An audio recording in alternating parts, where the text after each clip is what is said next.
တရုတ်ပိုင်ရန်စီဂျင်းနီစီမံကိန်းလက်နက်ကြီးနဲ့ရှစ်ကြိမ်ထုခံရပြီးလုပ်ငန်းများရပ်တန့်ကအုပ်အောဆွဲတန်ဆူညံနေတဲ့အကြောင်းတင်ဆက်ပေးပါမယ်။စကိုင်းတိုင်းရမတ်ပင်နဲ့စလင်းကြီးမြို့နယ်တရုတ်ပိုင်ရန်စီဂျင်းနီစီမံကိန်းဒီကနေ့မနက်10:00နာရီခွဲချိန်ခန့်ကလက်နက်ကြီးနဲ့ရှစ်ကြိမ်ထုခံရပြီးလုပ်ငန်းများရပ်တန့်ကအုပ်အောဆွဲတန်များဆူညံစွာကြားနေရတယ်လို့ဒေသခံတွေကပြောပါတယ်။တိုက်ခိုက်မှုကိုဘယ်တပ်ဖွဲ့တွေကပြုလုပ်တယ်ဆိုတာသတင်းအတိအကျမရသေးသလိုထိခိုက်ဆုံးရှုံးမှုကိုလည်းအသေးစိတ်မသိရသေးဘူးလို့ဒေသခံတွေကပြောပါတယ်။မနက်10:00ခွဲလောက်ကတရုတ်ပိုင်ရန်စီကိုလက်နက်ကြီးနဲ့10လုံးအထုခံရတဲ့အုပ်အောဆွဲတန်တွေဆူညံနေတာလုပ်ငန်းတွေလည်းရှက်တန့်ကုန်တယ်လို့ဒေသခံတအုပ်ကပြောပါတယ်။တရုတ်ပိုင်ဝန်ပေါင်းနဲ့ရန်စီကုမ္ပဏီတို့ဟာဒေသခံတွေနေ့စဉ်ကန့်ကွက်ဆန္ဒပြနေတဲ့ကြားက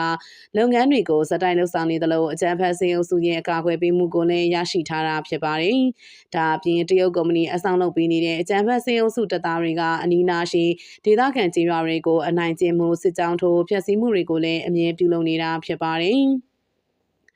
နောက်ထပ်တစ်ပုတ်အနေနဲ့စေအုပ်စုလုပ်ပွဲနဲ့ကျွန်ုပ်တို့တာဝန်ဆိုတဲ့အတွေးမြင်ဆောင်ပါတင်ဆက်ပေးပါမယ်။အာနာသိန်းစစ်တပ်ကဇန်နဝါရီ17ရက်မှာမြို့နယ်ပေါင်း100ကပြည်သူတွေမဲပေးတာကိုလိုချင်နေကြပါတယ်။တကယ်တော့စစ်တပ်စိတ်တိုင်းကြလုပ်တဲ့ဟန်ပြရွှေကောက်ပွဲမှာမြန်မာပြည်သူတအုပ်ချင်းမဲပေးတာမပေးတာကရှာလက်အတွက်တော့မထူလာပါဘူး။ဘာကြောင့်လဲဆိုရင်စေအုပ်စုကရှာလက်ကိုသူတို့လိုချင်တဲ့အဖြစ်ရအောင်ကြိုးထုတ်ပြီးသားမို့ပါ။ဒါဆိုပြည်သူတွေမဲပေးတာမပေးတာကဘယ်မှာတန်ရောက်နိုင်လဲဆိုတော့သူတို့ရွှေကောက်ပွဲကိုပြည်သူတွေလက်ခံတာလက်မခံတာဘလို့စန့်ကျင်နေဆိုတာတွေကိုပြသဖို့အတွက်တော့အထောက်အထားတွေဖြစ်နိုင်ပါတယ်။စစ်တပ်ကအခုရွေးကောက်ပွဲလုပ်တာကနိုင်ငံတကာရဲ့တရားဝင်အတိမတ်ပြုမှုရကြလို့ပါစစ်ရေးနိုင်ငံရေးစီးပွားရေးဗတ်ပေါင်းဆောင်အကြက်ရိုက်နေတဲ့စေအုပ်စုအတွက်တရုတ်ဆိုရကိုဖီရင်ဖီအကူအညီပြီးသည့်တိုင်နိုင်ငံတကာရဲ့တရားဝင်အတိမတ်ပြုခံရခြင်းမခံရခြင်းကအလွန်အရေးကြီးပါတယ်။ဒီနေရာမှာတင့်အနေနဲ့ကြောင်လို့ဖြစ်စေဖိအားပေးလို့ဖြစ်စေတမင်မဲပေးခြင်းလို့ဖြစ်စေမဲပေးလိုက်တာကအာနာလူစေအုပ်စုတရားဝင်မှုရဖို့အတွက်အထောက်ပံ့ဖြစ်စေနိုင်တယ်လို့ယူဆပါတယ်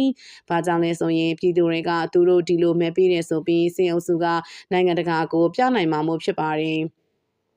ပြည်သူတွေမဲမပေးရင်တော့စစ်တပ်အတွက်ဒီလိုပြသဖို့အခွင့်အလမ်းနေသွားပါမယ်။ဒါတော့ညစ်ပတ်ကောက်ကျတဲ့နေရာမှာပြိုင်ဆိုင်ရှာတဲ့စေအုပ်စုကပြည်သူတွေမဲပေးလဲမဲပေးပါတယ်လို့လိန်နိုင်ပါသေးတယ်။ပြည်သူတအုပ်ချင်းစီအတွက်တော့စစ်တပ်ရွေးကောက်ပွဲကိုစန့်ကျင်ခြင်းရင်လက်မခံကြောင်းပြသခြင်းရင်ပြည်သူဒေါ်လာကြီးနဲ့အတူရက်တည်ရဆိုတာပြခြင်းရင်ကိုစစ်တပ်အကြိုက်လိုက်သူမဟုတ်ဘူးဆိုတာလိပ်ပြလုံးကြုံရင်တော့မဲမပေးတဲ့နီလန်ကိုရွေးချယ်နိုင်ပါတယ်။ဒါပေမဲ့မဲမပေးရင်ကြုံရနိုင်တဲ့စွမ်းစားမှုကိုချိန်ဆဖို့လေအကြံပြုလိုပါတယ်။မဲမပေးရင်စေအုပ်စုကဒုက္ခပေးနိုင်တဲ့အခြေအနေလားမဲမပေးပဲမတိလိုက်မတိတာနေရင်အန်ဒီရမရှိနိုင်တာအတိစားလားဆိုတာတွေကိုတော့တွက်ဆစေလိုပါတယ်။တကယ်တော့ဒီအခြေအနေတွေကိုမြန်မာပြည်သူတွေကအတိဆုံးဖြစ်ပါတယ်။ဘာကြောင့်အခုလိုပြောနိုင်လဲဆိုရင်ပြီးခဲ့တဲ့ဒီဇင်ဘာ28ရက်ကပြုလုပ်တဲ့စစ်ကရွေးတောက်ပွဲအပိုင်း1မှာရန်ကုန်မန္တလေးပါဝင်နိုင်ငံတော်ဝန်မဲပေးသူနံပါတ်ခဲ့တာကတသက်ဖြစ်ပါတယ်။ပြည်သူများစုကစစ်တပ်ရဲ့ချိန်ချမှုမျိုးစုံအောက်ကနေကိုပိုင်နီလန်းတွေတုံးပြီးစစ်တပ်ရွေးကောက်ပွဲကိုစတင်ခဲ့ကြပါတယ်။ဒါကြောင့်စစ်တပ်က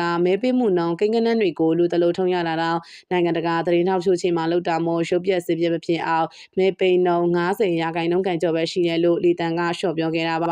ဒါပေမဲ့စစ်တပ်ပါတီကြက်ခိုင်ဖွံ့ဖြိုးရတဲ့နှုံးကိုတော့စီစဉ်ထားတဲ့အတိုင်းမလျော့ပါဘူးစေအုပ်စုကကြိုတင်ထုတ်ထားတဲ့အဖြစ်အတိုင်း83%လောက်နဲ့ကြမ်းဖို့ပါအပြတ်တန်နိုင်တယ်လို့ဆိုပါတယ်စစ်တပ်လုပ်ပွဲအပိုင်း1မှာပြည်သူ့လွှတ်တော်အမတ်နေရာနဲ့အမျိုးသားလွှတ်တော်အမတ်နေရာ149နေရာမှာစစ်တပ်ပါတီက120နေရာရနိုင်တယ်လို့ဆိုပါတယ်ရာခိုင်နှုန်းနဲ့ဆိုရင်83%လောက်တောင်နိုင်တယ်လို့ဆိုတာပါ2015နဲ့2020ဝန်းကျင်မှာကျင်းပတဲ့လွတ်လပ်မျှတတဲ့ရွေးကောက်ပွဲတွေမှာစစ်တပ်ပါတီကလူထုခေါင်းဆောင်ဒေါအောင်ဆန်းစုကြည်ရဲ့ဒီချုပ်ကိုအပြတ်အသက်နိုင်ခဲ့ပါတယ်။အပြတ်အသက်ရှုံးလို့အာဏာသိမ်းခဲ့တဲ့စေအုပ်စုက9နှစ်ဇက်တိုင်းလူတက်မှုမရင်းကျင်းမှုရွာရီမီရှိုးစေယုံနေပုံချင်းဘာသာရေးအဆောက်အဦတွေကိုပြချပြည်သူတန်း20လောက်ကိုအိမ်တွေနေရာနေကနေထွက်ပြေးစေခဲ့ရပြီးနိုင်ငံလူဦးရေ3ပုံတပုံကျော်ကိုအငတ်ပေးကြုံအောင်လုပ်လိုက်တာမှာမဲပေးတဲ့သူတွေကစစ်တပ်ပါတီကိုမဲပုံပေးသွားတယ်လို့ကျွန်တော်တို့ကိုလိန်နေတာပါတေချာတာကရွှေကောက်ပွဲအပိုင်း2ရောအပိုင်း3မှာရောကြံဖို့ကအပြတ်အသတ်နိုင်ရတယ်လို့လိန်မှာပဲဖြစ်ပါတယ်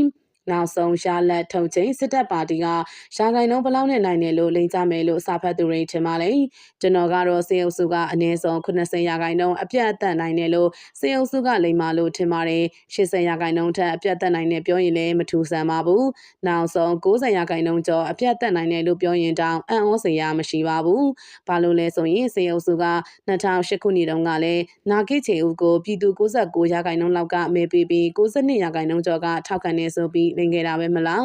အခုလေတနိုင်ငံလုံးအနှံ့ပုံကျဲပြီးတရုတ်ဆိုရအစီအစဉ်တိုင်းလုပ်တဲ့ကြားဖြန့်ရွှေကောက်ပွဲမှာနာဂစ်ချေဦးလိုပဲမင်းအောင်လှိုင်ကစိတ်ကြိုက်လိမ်မာပဲဖြစ်ပါတယ်ဒါကြောင့်တို့တို့အဖြေထုတ်ပြီးသားမင်းအောင်လှိုင်ရဲ့လုပ်ပွဲမှာပြည်သူတွေမဲမပေးဖို့မပတ်သက်ဖို့တိုက်တွန်းလိုပါတယ်။ဒါပေမဲ့မဲမပေးရင်အန်ဒီရမရှိနိုင်သူတွေကိုပဲအဓိကပြောလိုတာဖြစ်ပါတယ်။ဒီဇင်ဘာ10ရက်မှာနိုင်ငံတော်ဝန်ဆင်နွှဲခဲ့တဲ့အတန်တိတ်တပိတ်တုံးကလို့ပြည်သူ10တန်းကျော်ရှိတာမှာကြိုတင်မဲထောင်ကနန်းတီးတီးလေးတွေပဲမဲပေးခဲ့တဲ့ပြည်ပရောက်မြန်မာတွေလို့ဂျန်တဲ့ပြည်သူတွေကလည်းတာဝန်ကြီးကြဖို့မျှော်လင့်ပါတယ်။စေအုပ်စုလုပ်ပွဲကနေဒီမိုကရေစီမျှော်လင့်လို့အပြောင်းလဲမျှော်လင့်လို့မဲပေးတဲ့ဆိုသူတွေကိုတော့1958ကစရေတွက်ရင်နှစ်80လောက်စစ်ဖက်နှက်အောက်နေခဲ့တာကမလုံလောက်သေးဘူးလားလို့ပြန်ပြီးကြပါတယ်။နေဝင်းစောမောင်တန်းရွှေမင်းအောင်လှိုင်စစ်အာဏာရှင်တွေအားလုံးကကောက်ကျစ်ရုံမာတာတရေပေါ်ကြောင်တာလက်စားတာအာဏာလက်မရရရေးဘာမဆိုလုံးဝတာတရားမျှတမှုကိုကြောင်ရွံ့တာတွေတိတ်မကွာလာပါဘူး။ဒါပေမဲ့ဆီယနာရှင်အားလုံးထဲမှာမင်းအောင်လှိုင်ကတော့ပြည်သူတွေကိုအသက်ဆုံးဆင်ရဆွေးမှုအများဆုံးကျူးလွန်ထားသူပါမင်းအောင်လှိုင်ဦးဆောင်တဲ့စေအုပ်စုရဲ့9နှစ်ခန့်တွင်စွမ်းဆောင်မှုတွေကကမ္ဘာပေါ်မှာဘိန်းဆိုင်ပြုံမှုအများဆုံးကမ္ဘာတဝန်းပတ်လည်နေတဲ့ကြားဖြတ်လုပ်ငန်းတွေအများဆုံးကမ္ဘာပေါ်မှာမလုံခြုံဆုံးအာဂတိလိုက်စားမှုအများဆုံးအင်တာနက်ဖြတ်တောက်ပိတ်ဆို့မှုအစုံဆုံးအငတ်ပေးဆုံးတဲ့နိုင်ငံသားအများဆုံးကမ္ဘာပေါ်မှာမလုံခြုံဆုံးစားတဲ့မကောင်းတဲ့ညှို့ကိန်းတွေအားလုံးမှာထိတ်ဆုံးရောက်သွားပါတယ်ဒီတစ်ချိန်မှာမင်းအောင်လှိုင်နဲ့တရုတ်အစိုးရအကြိုက်စီမံပေးပြီးတရားဝင်မှုသွားပေးရင်ဆွေမျိုးစင်ဆက်စစ်ကြွတင်မကပဲတရုတ်ကြုံမှာခံကြမယ်အခြေအနေပါဒါကြောင့်စစ်အာဏာရှင်အဆက်ဆက်စစ်ရဆွေမှုတွေမရေတွက်နိုင်အောင်ကျူးလွန်ခဲ့ကြပြီးမြဲကင်းလွတ်ခွင့်ရခဲ့တဲ့အာဏာရှင်တွေကိုနှွေဦးတော်လှန်ရေးမှာတော့ကင်းလွတ်ခွင့်ထပ်ပေးလို့မရတော့ပါဘူးဒါကြောင့်ဒီမိုကရေစီရဖို့မင်းအောင်လှိုင်နဲ့စစ်အုပ်စုအကြိုက်မဲပေးရရင်မှမဟုတ်ပဲသူတို့ကျူးလွန်ထားတဲ့စစ်ရဆွေမှုအတွက်တရားမျှတမှုပြန်ပေးရမှာပဲဖြစ်တယ်လို့ရှင်းသားထားပါတယ်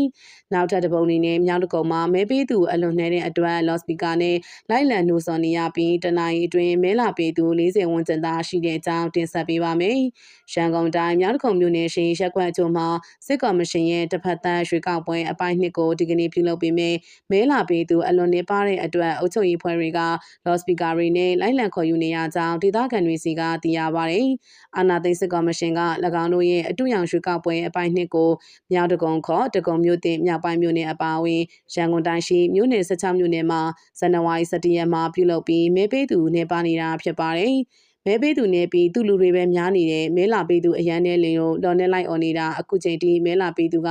10ခန်းလောက်ပဲရှိသေးတယ်လို့မြောက်တကုံမြို့နယ်နေမြို့သားတအုပ်ကပြောပါတယ်။မြောက်တကုံမြို့နယ်မှာရက်ကွက်ပေါင်း29ရက်ကွက်ရှိပြီးစစ်ကော်မရှင်ကမဲယုံ85ရုံဖွင့်လှစ်ချပြီးမြဲရက်ကွက်အချို့မှာမဲယုံတွေမှာဒီကနေ့မနက်9နာရီမှ10နာရီတွင်မဲလာပေးသူ40ဦးဝန်းကျင်သာရှိကြောင်းဒေသခံတွေစီကသိရပါတယ်။အဆိုပါမဲလာပေးသူတွေအနက်အာဏာသိမ်းစစ်ကော်မရှင်နဲ့ပတ်သက်ဆက်နွယ်နေသူများဖိအားပေးချင်းချောက်ခံနေရလို့ကြောက်လန့်ကမဲလာပေးသူတွေပါဝင်နေပြီးအဲဒီနောက်ပိုင်းမဲပေးသူတွေမှာမရှိသလောက်နေသွားကြောင်းသိရပါတယ်။လက်ရှိမှာမဲယုံတွေမှာစစ်သားရှဲမိသားနဲ့အုပ်ချုပ်ရေးဖွဲ့တွေပြင်အရက်ဝလက်နက်ကင်တွေနဲ့လုံခြုံရေးအင်အားများပြားချထားပြီးစောင့်ကြည့်နေသလိုလန်တချို့ပိတ်ထားမှုတွေရှိကြောင်းလည်းသိရပါတယ်။စစ်ကော်မရှင်ကဒီကနေ့မှာမြောက်တကုံဗဟန်ပပေတန်လာတာကော်မှုကွန်ကြံကုန်းဒေါ်ပုံပဇွန်တောင်နှိုင်းရွှေပြည်သာထန်းတပင်လှဲကူတောင်ကလာကိုကျွန်းကြီးမြင့်နိုင်တဲ့အင်းစိန်မြို့နယ်တို့မှာရွေးကောက်ပွဲတွေကျင်းပနေတာဖြစ်တယ်လို့သတင်းမှဖော်ပြပါရှိပါတယ်ရှင်။